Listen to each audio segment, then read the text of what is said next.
What's up, everybody? This is the Messed Up to Setups podcast. I'm comedian Michael Halcomb, and today I have with me comedian Mack Dryden. He's appeared in numerous feature films and TV shows, including several appearances on The Tonight Show, featured roles on Jag and The Guardian. He's performed in every U.S. state and in places like China and Australia. And before becoming an entertainer, he was an award-winning journalist and maybe more importantly, a black belt in karate in his home state of Mississippi.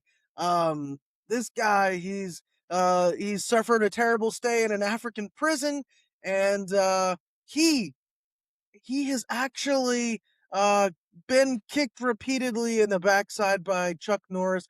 He's got a book out, and we're going to get to hear all about his stories. You are not going to want to miss this, so stick around. It's all messed up, yeah, everything's messed up. We're going from this mess up to the next setup.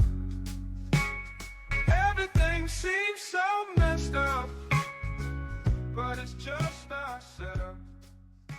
Hey everybody, I'm comedian Michael Halcomb. Today with me, comedian Mack Dryden. It's great to be meeting you. Great to meet you, Michael. Thanks for having me on. And you're in Louisville, Kentucky, yeah? I am loving it. Yes. As you said, I did. I lived in LA for over 30 years, and it was, for a small town Mississippi boy, that was not my ideal spot. Well, I am now in my ideal spot. We have a great house, great neighborhood, wonderful little city, little river city. Yeah. I'm originally from Kentucky, so very aware of, been to Louisville a bunch of times, but I lived mostly in northern Kentucky and then lived in Lexington for quite some time. So Cool. very, very familiar. They're always glad to connect with a fellow Kentuckian. So, but man, just reading like your intro there, or just sharing your intro there, like, golly, you've done so much in your comedy career, and I'm looking forward to getting into that. Here's a first question to get us going. Sure. How did you get into comedy in the first place? I was living down in Key West, Florida. I had spent some time in Europe and came back and was looking for some exotic place, not my little paper mill town in Mississippi. And I was a newspaper reporter at the time, and I saw this story about this cool little place of Key West. And I said, that'd be nice. Let me go down there. And I did, and I freelanced down there. I drew cartoons for advertising. I wrote stories for local magazines and all this. And then I got into an acting class, and this was at the same time that Saturday Night Live was in its heyday. This is back in the late 70s with Aykroyd and Belushi and Chevy and Gilda and the whole group, and I thought, I could write that stuff about that type of sketch comedy about Key West because it's such a funky place. I mean, drug smugglers and hippies and the gay community. And I mean, the jokes, Michael, are just walking around the streets all day long. So, you don't have to gather material. It comes to you. And so I needed some help. And there was I knew about Jamie Alcroft. He was the funniest stand-up comedian in Key West, being the only stand-up comedian in Key West. But he was good, and he was doing part-time DJ work at a local radio station. And I sent him a note one day, and I said, "You're one of the funniest guys in Key West. I'm the other one. We should get together." And we did. And he liked some of the ideas that I presented for sketches. And so together we put together, I wrote basically the thing. I was the writer. Jamie was the performer to begin with, because I had to write something, Michael, and then rehearse it, to death before I would get on stage. I was just, I was not that kind of. Jamie was like, "Oh yeah, that's a good idea. Let's go. No problem. Zinc, 300 people, not a problem. Yeah." But I was not like that. I was Mr. Write and rehearse. And anyway, we started doing some local stuff. And then we found out about the comic strip up in Fort Lauderdale and we were doing, it's a 5-hour drive from Key West to Fort Lauderdale, and we were doing that twice a week just to get on stage for 10 minutes.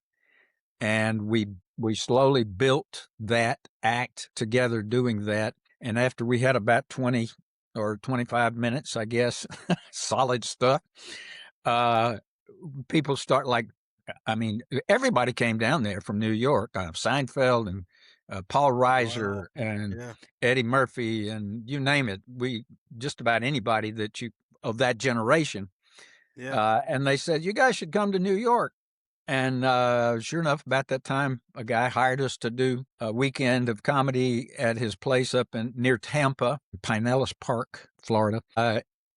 In the name of the place was just it's classy, Mother Tucker's, but you get what you know, it was a paying gig. And he said, we're 2 shows a night. And we got up there and we said, well, how's the first audience different from the second audience? We only had 20 minutes, 25 minutes. And he said, you know, I want a 30-minute show.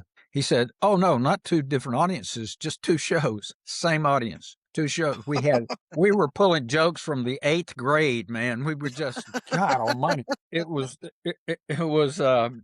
was panic time pretty much. And we did okay. We squeaked by. He was happy. He paid us. And we had sold and given away everything in Key West, and we took off for New York. And sure enough, we started doing the clubs, and we got hot pretty quickly. We got on a couple of local TV shows. Don't know if you're old enough to remember the Tom Snyder late night show, but Tom... That rings a bell for me, yeah. Well, he was like the late night interview guy for quite a while. It was not comedic as much as it was just general interest, but it was a big deal. And we got on it. We made Tom laugh. We got some notoriety from that. And we got an agent, William Morris, signed us and said, you got to go to L.A. if you're going to go any further and do television and all that.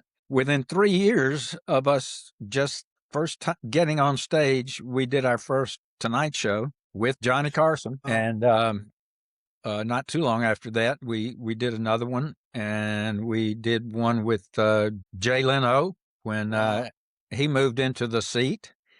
And it was, anyway, we had our own show, Comedy Break with Mac and Jamie. We did 125 episodes of sketch comedy. We would listen to this. We would go in and read scripts, and I'm writing furiously because we didn't have but 5 writers, I guess, and we needed so much. We were burning material. And we would have a reading on Monday. And by Wednesday, we would shoot 5 half-hour episodes in one day.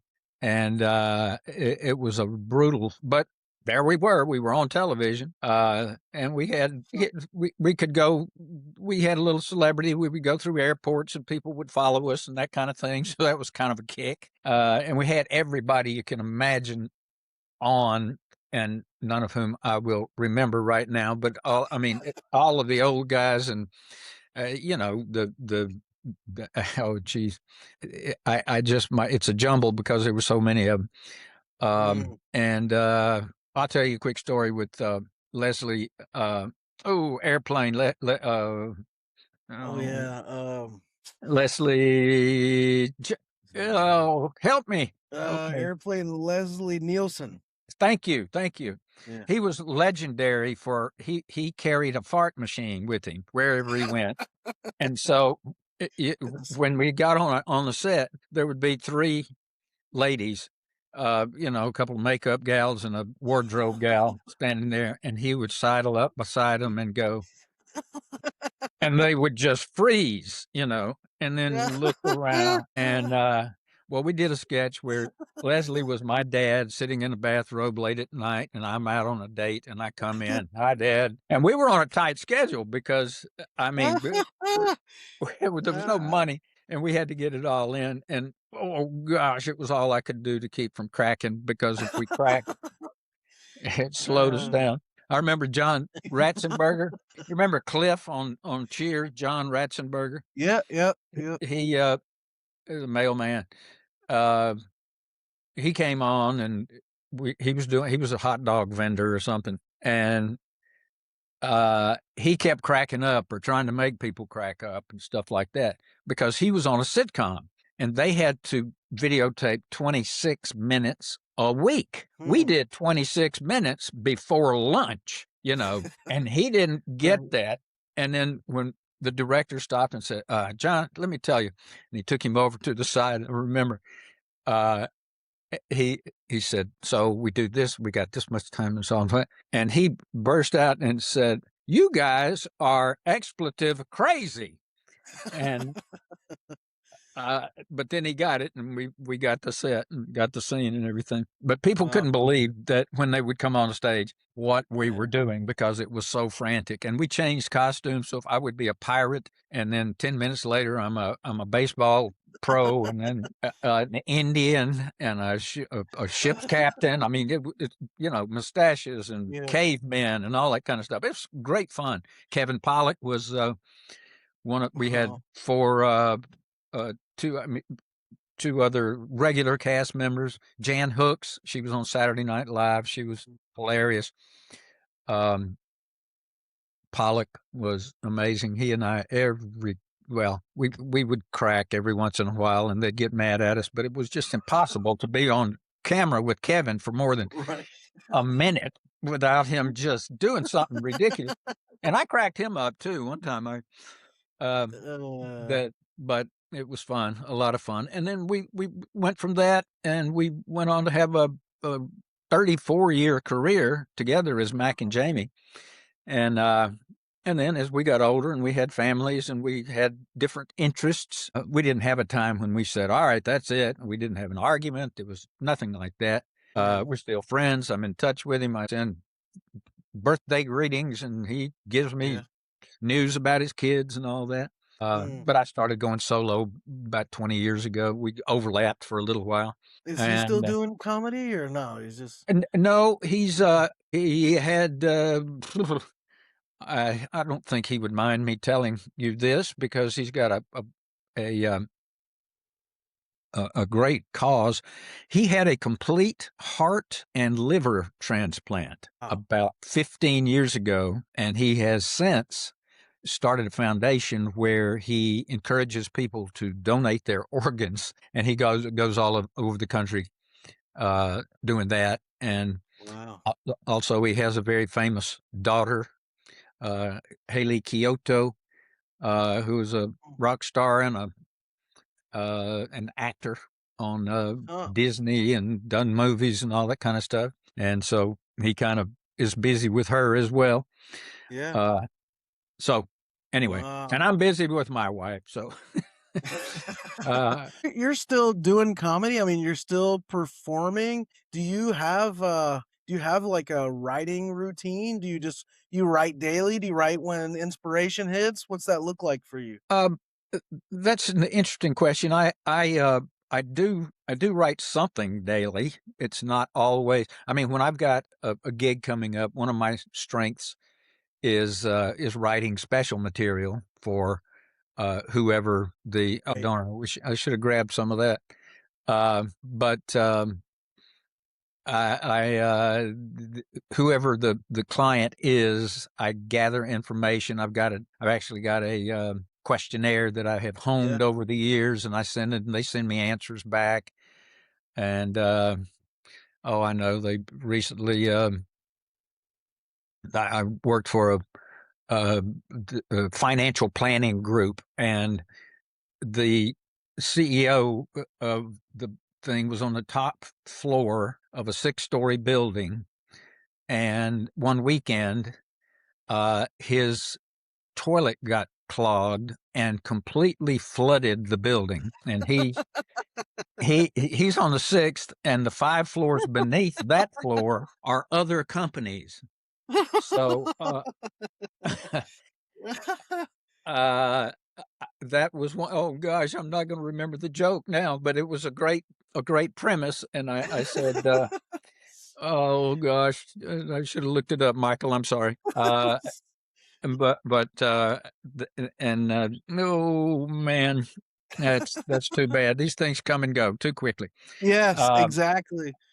but yeah, Um, I like to write special stuff for them, and I've got other little projects I've got going on. I see myself primarily as a writer and then a comedian. well, that's what you were mentioning, right? When you were in Key West initially, you were writing for the paper or something. You said, the Well, local paper, yeah. Well, actually, I was a full time newspaper reporter for right? about That's 3 years down in Mississippi, and then when I moved to Key West, I freelanced and I managed to make a living writing for local papers and magazines. And I did. I guess I'm probably made most of my living cartooning, drawing for advertising and such. So mm, uh, that was my bread and butter for a while. I'd pedal my bike around to businesses and I'd say, I see you have an ad here in Solaris Hill. How about would you like this piece of artwork instead? Oh, that's cool. And I'd make huh? rent money. Uh, Wow. and then, yeah. So I mean, a hustler in a good sense. Like you were able to, you grind and hustle and just create work for yourself. Yeah, that was it. Yeah. I just had to. I didn't do well um, with bosses and such. I just, I never liked that.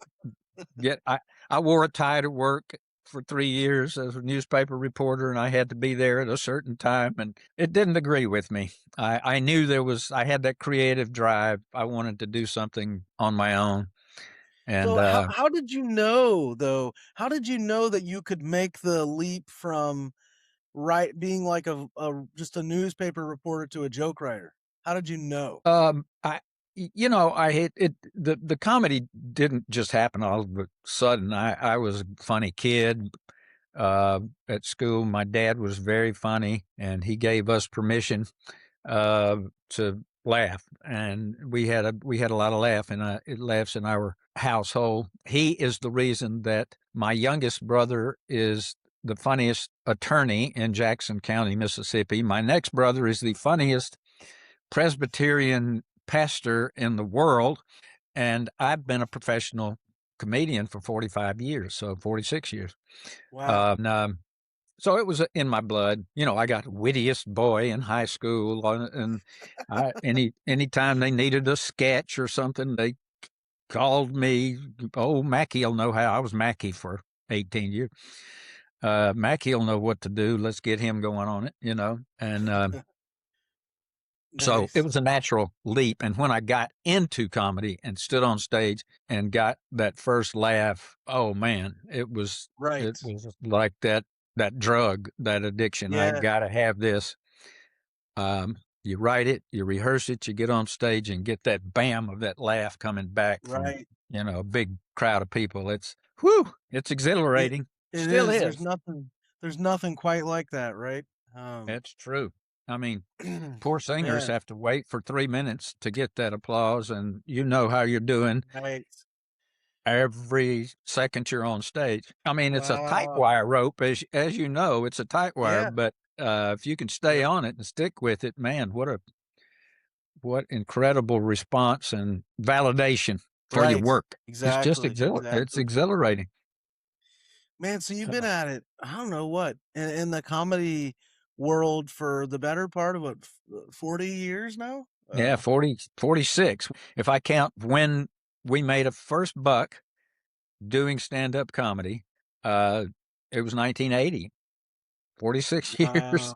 And I haven't Wow. had, except for, as you know, I was a staff writer on Bill Maher's Politically Incorrect. And I had that job for a while that I had to go in to work. I didn't have to wear a tie. Uh, I had a job with a paycheck, and that's the only time in that 46 years. But of course, it was an opportunity, and um, I had to take it. And I was glad. I kept thinking, I can write again, just like when we did the sketch show Yeah. in Key West. I can write that. I'd watch Saturday Night Live and I'd say, I can write stuff like that. And I'd watch Bill and the other late night comedians and said, I can write those topical jokes. I can look at the newspaper and come up with the joke. And Hmm. so I did. And Bill, I mean, I knew Bill on the comedy circuit. We would go to the Right. Improv, and there would be Bill and Jerry and Jimmy and John and everybody else, um, and Ellen and who all. Um, and so he knew me, and he liked my style and my writing, and he called me up and asked me, and Mm. I said, "Sure, let's give it a try." And Has has over the 4.5 decades you've been doing it, has stand-up comedy changed, or is it still the same? What's similar or different about it from when you started till now?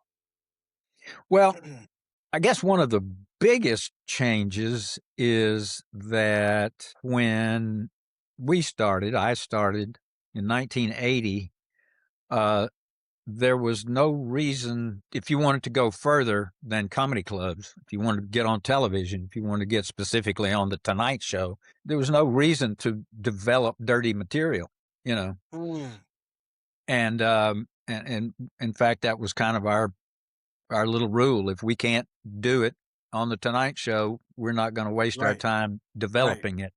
And then you'd see guys go on stage, and of course they would kill with their blue food stuff. It's about as far as, and every once in a while, we'd be talking backstage or whatever, and it would come up to that and say, "Well, we're just staying clean because we want to be on the Tonight Show." Well, I could get they would say, "Well, I could get on the Tonight Show. I could just drop the f bombs and get rid of Right. the other, clean it up." As you know, that doesn't work Yep. like that. Sometimes Exactly. the punchline is the f bomb, and they don't realize it until they So true. till they till they do it. That's Yep. one huge difference. The other one is that there were only three channels when we started. ABC, CBS, and Right. NBC. There was no cable, um, no internet, no social media. So all of the technology changed enormously, which has changed stand up and how it's packaged and consumed. And nobody had a podcast, Michael. Right. Um, Here you are, the face of the future. Right.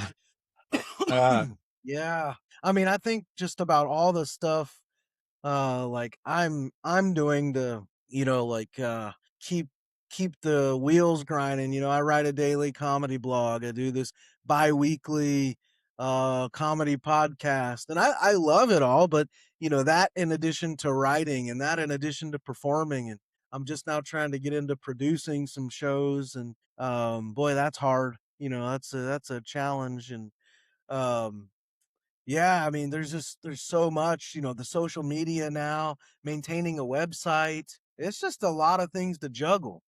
yep, Yeah. it is, and I admire what you're doing, but I don't envy you at all. Yeah, And right. I'm backing off a little bit, Yeah, because you get eventually you'd rather stay at home. right. And you've got a family. I know Yep, it's bittersweet when you have to leave them for a week right. sometime. Yep. Um, but I have nothing but great memories about traveling. Traveling never did really bother Did me your that wife much. travel with you much? Not much, Yeah, because I mean, if I get a glamour gig like Honolulu, yeah. she'll go with me, or a cruise ship. Uh, we've been to Caribbean and Alaska and that type of thing. I love. I've been able to take my kids on cruise ships, and they just loved it. Mm, Uh, I know you lived in Hawaii. We took them yeah, to Hawaii for on a cruise ship, and they thoroughly enjoyed that. So I'm thrilled when I can share with my family some right, of the joys of traveling. right. But Yes. Cleveland in January, no, my wife doesn't want to go. Or Yeah, Cleveland anytime. No. anytime, pretty much. No offense, Cleveland. I'm from Mississippi. I get the uh, wrong end of that stick pretty often. Uh, oh man. but So I'm wondering like a lot of perspective or young, like new comedians watch or listen to this. I'm wondering, what what are your best one or two pieces of advice you might throw somebody's way who's just thinking about getting into comedy or just starting stand-up comedy?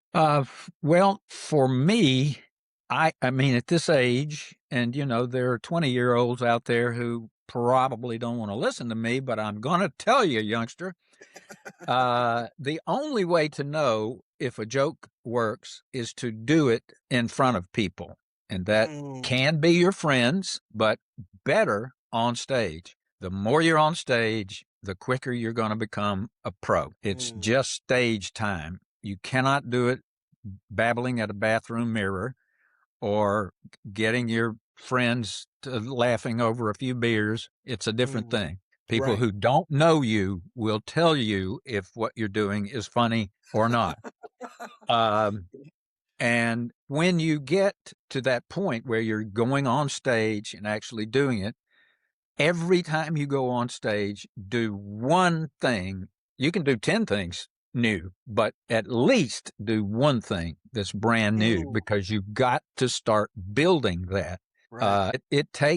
It just takes time. Michael, you know very well, Yeah. you don't do, you do 10. I don't know how good your batting average was, but when we started, we'd do 10 things and we'd be thrilled if two worked and Right. we'd add Right. those to the act. Now my batting average has gone up. Yeah. I'll do 10 things and 6 or 7 of them will work. Uh, I imagine though that you have you've been at it a long time and you're a writer. I mean, it seems like from, the conversation here that you have a real strength as a writer. And I think this is just my opinion. I think there's something to that. Like sometimes I can tell when I've written a joke if it's gonna work or not. Now, you're right. I agree with you. You don't really know until you get on the stage in front of the people. But sometimes I just get that feeling this one's definitely gonna hit, you oh know. yeah, definitely. You do get that feeling. And sometimes you're right. And Yeah. sometimes it's such a big surprise. Right? You lay it out there just like Yeah. you'd planned. You rehearsed Yep. it 10 times. I mean, it's amazing to me. Yeah. And you see every once in a while, I don't, I don't watch the late night too much, but one of my memories is Johnny Carson when he would lay an egg in his monologue and he would do a little tap dance, and the orchestra would tra ta ta ta ta ta ta ta. So even the top Right. guys, they miss every once Yeah. in a while. So Right. anyway, that would be it. Get on stage whenever you can. Every minute is 1 minute closer to you becoming a pro. Uh, write every Mm. day. Michael's a great role model. Do that. You gotta do it. Keep a notebook handy or that Yep. telephone with Yep. and when you're driving, I write a lot when I drive. Do you? Yeah. Me too. Me It's too. fun. I don't know I mean, not when I'm in traffic, Yeah. but if I'm going, if I got an 8-hour drive somewhere or something Yeah. like that, um, one thing that I'm a physical comedian and I do singing and stuff like that, and I can do it in the car without drawing any attention. So I'm just yeah, and I'm on going crazy and enjoying it, and people are staring at me probably as they pass, but who cares? I'll never see them again. Anyway, it's a fun place to work out comedy while you're zooming down the Yeah. interstate. Um, Wow. I love it, man. I was thinking, your thought just hit me with regard to the financial planning office on the sixth floor. That's a funny story. oh God, That's I what you wish I call could. trickle And I down economics. Yeah. Yeah, yeah, that's good, very good. I didn't use that, but that would have worked. Uh, Um, uh, damn, I could look it up, but that's awful. and the funny thing about that story, I don't know why I'm even going back to it, dude, but the funny thing is like that's a it's like the word plan is in the guy's title, like it's in the financial planning, like their whole thing is planning, right? Yeah, yeah. And they couldn't have planned for this. So there's something funny there to me about that too. Um, you know, but I tell I told them that they at least they got a new employee out of it. They hired a guy whose only job is to keep an eye on Sean's toilet over That's uh, on the weekends. right. Uh, but uh, doggone it, Golly. That's I funny, dude. That's a funny story. I love the premise. I used to have this joke about is similar. It was about this was a real news story about Denny's. I think it was in Washington D.C. A Denny's restaurant that that flooded and just it destroyed the whole building, and then or also it was a church that flooded and it destroyed the whole building, and then Denny's came in and saw it and were like, we'd like to buy. yeah. That's their they sort of specialize in that. But yeah, I like that, man. Well, yeah, I I, want to talk just a few more minutes. You've met, I mean, all the like legends in the comedy world. And one of the things that we were talking about Rich Scheidner before we hit record here. I mean, that's another guy. He's just got stories on stories on stories, and yeah. I don't know. I think it'd be fun to hear two or three of your favorite stories with I don't know Eddie Murphy or Jerry Seinfeld or whoever. Like, what would have been some of these great highlights or memories? I actually wrote down some names so I could remember. For one thing, uh, Jamie and I got a lot of gigs in New York when we went up there because we were the only guys who had a car. So we could drive Oh, the show out to Long Island or to Pennsylvania or Maryland or wherever. And so one day we get a call from Rob Bartlett, who was a comedian. He was on with Imus for quite a while. Anyway, he said, we're going to do a show. Want you to headline if you'll pick up the feature act. And he told us where this guy lived. And we went and picked him up on Staten Island or wherever in the heck it was, forgotten. And he comes out, and it's 20-year-old Eddie Murphy. And his stepdad was following him. Right, how y'all doing? Good. And he leaned down and he said, "You gonna have him home by 11 o'clock, aren't you?" I said, "Yes, sir." And we did, I think. But the thing about Eddie was, I mean, he was just a great kid, and we laughed. He was confident, you could tell. And we got to this club, and he did not come in the front door with us. He said, "I want to go in the back door and just not be seen before you introduce me." yeah. And he went back through the kitchen where the only other black person in the building was washing dishes, by the way. Hmm. Um, and when he introduced, "Oh, you're going to really enjoy this guy. He's great. He's funny. Da, da, da, da, da. Give it up for Eddie Murphy." And they clapped, and he came on, and you could tell that something happened in the room when they saw that he was black. Hmm. Uh, it it deflated just a little bit. "How y'all doing? Good to see y'all. Glad y'all came out and all this. Okay, let's get this out of the way right up top here. Uh, on the count of three, I want everybody to yell N-word." And of course, he said it, and that got a giggle. But he said, "Okay, here we go. On the count of three." Boy, this guy's ready. "Nah, nah, nah." You settle down. We're getting there, buddy. I don't want any of this Alabama porch monkey or blue gum cotton picker or anything. Just straight out N-word. And by the time he got to it, they were so up for it. And he said, "Okay, one, two, three." And they yelled it, and they all laughed. And he had them, Michael, in the palm of his hand in Wow. 1 minute. 1 minute. And he killed. And we were watching Saturday Night Live about 4 months later, I think it was, and there he was. And I was not surprised at all. I said, "This kid's going somewhere quick." Wow. Uh, yeah. I'm going to tell it. Mm, Oh, no, I that's can't a tell that great one. story. That's a great story. Let's see. Uh, You know who? Sorry, excuse me. Oh, you're good. Oh, we were, we were. I'll drop another big name, but it's not a comic. Um, Jamie and I started in Key West, so when we started doing television, we were kind of local heroes, you know. And they have a big thing every Halloween in Key West called Fantasy Fest. And one big part of it is they have this costume contest, and it's a big deal. They have big prizes, trips to the Caribbean, and all this kind of Mm. stuff. Because and the competition is intense because it's a creative community. I mean, there are artists and Oh, actors and everybody. They elaborate wild things that they do. Well, Tennessee Williams lived down there, had a oh yeah. home down there too, Yeah. and so they asked Jamie and I if we would host and MC the costume thing. And they treated us very well. You put us up in nice hotels and all this kind of stuff. Sure, so we went down there, and we would introduce. All right, number 18, come on up here, and here she's from so and so. You can tell that blah blah blah. We would say something funny while they twirled around, and the Right. judges watched them.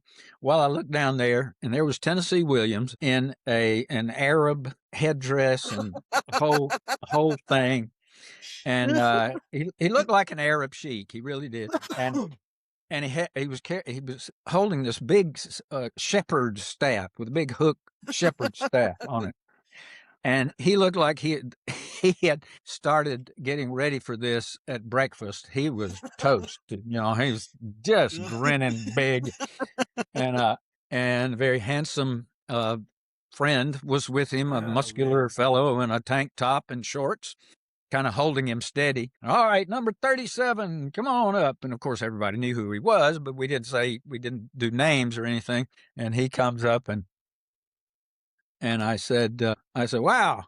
And he was enjoying it. He was strutting around, and there's 300 or 400 people, and they're applauding and all. And I said, what did I say? I said, oh, ladies and gentlemen, looks like, uh, uh, Yasser Arafat and Little Bo Peep had a love child, and it got a huge laugh. And while they were laughing, whack! He hit me in the back with that staff. I turned around. He was playing, but it hurt. I mean, he still had that big grin, you know, and he was Oh gosh. And then Jamie said something about that. This is the single reason for the oil embargo or something. That was right after the big oil crisis, and he hit Jamie too. We were wondering if we could put it on our resume that we were both whacked in the back by a two-time Pulitzer Prize winner. That's funny. I realized now in the intro that I said Clint Eastwood just died, but I meant oh, who do we just Chuck Norris. Chuck Norris that we just lost. But you have that story about Clint Eastwood too. Yeah, it's close enough to family friendly. I don't say any ugly words.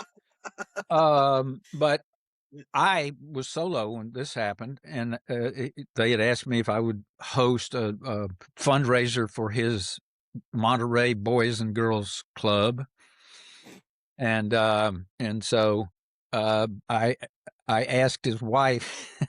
I came up with something, and I asked his wife, Dina, then wife, if I told her the joke, and she said, "Oh yeah, it'll be fine. He'll laugh. He'll love that." And so I was on stage. Great to see everybody here, and there were several celebrities that I recognized. And I said, "But the big man, you know, who made this all possible, Clint Eastwood, big applause. He's just an amazing guy. He reaches out. He touches people's lives. In fact, just before the show tonight, he told me if he can touch just one person every day, he doesn't have to touch himself quite so often." And and he laughed, thank God. He actually threw his head back, which gave everybody a permission to laugh, Yeah. you know. And then after the show, he came up to me and he said, "You know, Mac, that was a very funny joke, but I just want you to know that now every time I touch myself, I'm going to think of you." which is my favorite part of the story Oh man. because Oh yeah. gosh. And then you met Robin Williams as well. Well, he was part of the scene when Jamie and Yep. I were doing. Yeah, we saw him 2 or 3 times a week, and hanging out in the Mm, back room of the Comedy Store, or the Improv, yeah. or Laugh Factory. Uh, and there's a ton of stuff. One time we did a joke that I cannot say on your show, but he stole it from us, and a bunch of people in the audience. It was improv. Mack and Jamie, Mack and Jamie. Ooh, got caught. Uh, but yeah, he was kind of notorious, and his excuse was, "Oh, I'm just Mm, thinking so fast. I think things come from everywhere." Well, there were some guys who wouldn't perform when Robin was in the room. They'd say, "Nope, pass. Go ahead. I'll wait." wow. Um, but that's an ugly thing to say about uh, Yeah. the dearly departed because he was brilliant. But anyway, when my then wife, my practice wife, had my daughter, she was one of these babies who was just chubby cheeked. She was like at 3 months. I mean, like this. And I had pictures and I was showing everybody. And it was in the parking lot of the Comedy Store, and I was showing this person and that person. And there was Robin, and they knew my wife because she would make out the lineup. Her job, she worked at the Comedy Store, and Wow. she'd make out the lineup for it. Yes, David Letterman. Oh Lord, too many stories. Anyway, when David was struggling, my wife actually loaned him rent money a few Amazing. That's times. incredible. Um, Wow. and then when he made it big, he would have us house sit his house in Malibu every once in a while, and which was cool. Uh, but gosh, I didn't tell Wow. you. Um, so I showed Robin the picture of my new little little baby, pudgy cheeks. And he said, "Whoa, 2 white people give birth to Buddha," which was Uh, perfect. yeah, Yeah, that's great. he was great. Um, Amazing, man. Another one, you know who the rock band, the Eagles, Yeah, uh, of course. were, and they're still working. And Glenn Yeah, Fry. yeah. Um, um, well, one of our signature pieces, Mac and Jamie's signature pieces, was I would play Desperado, Okay. and Jamie, I would say, "Well, I'd like to play now. My friend so and so is in the audience, and I'd like to play her this song." She asked me, and Jamie would, "No, come on, Mac. This night we were just in the middle of the set. No, it'll be fine. She'll like it," and blah blah. And I start singing.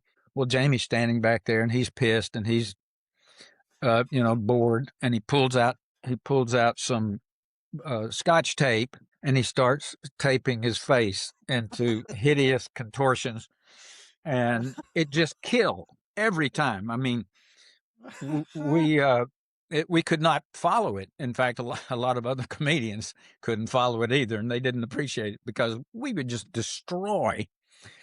Um, because he'd be all taped up, and I'd say, "Come on, Jamie, sing the last verse with me," and it was that, and he can't move his mouth. Uh, so it was a killer piece. So we went out in the lobby in the bar, and a fella came up to me, and it was Glenn Fry from the Eagles, and he introduced himself, and I tensed up because I had just destroyed their beautiful song, and he got right, he got right up in my face, and he said, "We spent months making that the prettiest song we ever wrote." And I didn't know what was coming next. But he said, "Now, every time I play it, I'm going to laugh my butt off." So thanks a lot for that. He used the That's A great. word. But anyway, that was, Uh, and we hung out with Glenn after, had a drink, had some laughs, and um, he had he had somebody else with him, not one of the musicians, but a roadie or somebody. yeah. And good times, good times. Yeah, man, that's great. Those are great stories. Actually, I'm just now, I can play guitar, can sing barely. But I'm trying to work a little bit about Hotel California into one of my sets. So that's kind of funny. Hearing that about Desperado. Yeah, Yeah, that's yeah. man, that's good Well, stuff. Dude, this has been really fun, Mac. And I'm grateful for you coming on here. And this is only part one of our talk. I'm sure we could just like go forever and ever talking about this stuff. we But could. let me share your website so people know where to find you. Okay. And so let's see. Here we go. If you guys are watching or listening, just head over to mackdryden.com and you can see the Facebook, the X or Twitter, YouTube. You can see you can bookmark there, see some reviews, some videos, and he's even got his phone number up there so you can prank call him or whatever you want to. By all um, means. yeah. But head over to mackdryden.com and he's still doing gigs, still touring, still, going around to shows, keeping busy. And yeah, man, it's inspiring.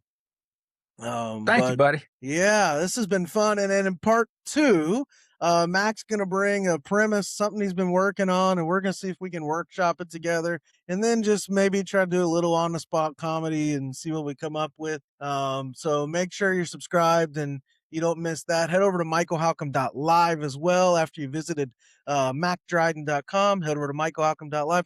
All kinds of comedy resources there, daily comedy blog, the podcast, joke writing courses, joke memory courses, all kinds of stuff, a bunch of free stuff too. So, Mac, this has been super fun. Thank you so much, brother. I had a Um, great time. Thank you, Michael. yes, yes. For everybody watching or listening, make sure you subscribe on whatever platform you're listening to. Share this, leave a comment, and we're going to stop there, friends, and say we hope that helps. It's all messed up, yeah. Everything's messed up. We're going from this mess up to the next setup. Everything seems so messed up, but it's just our setup.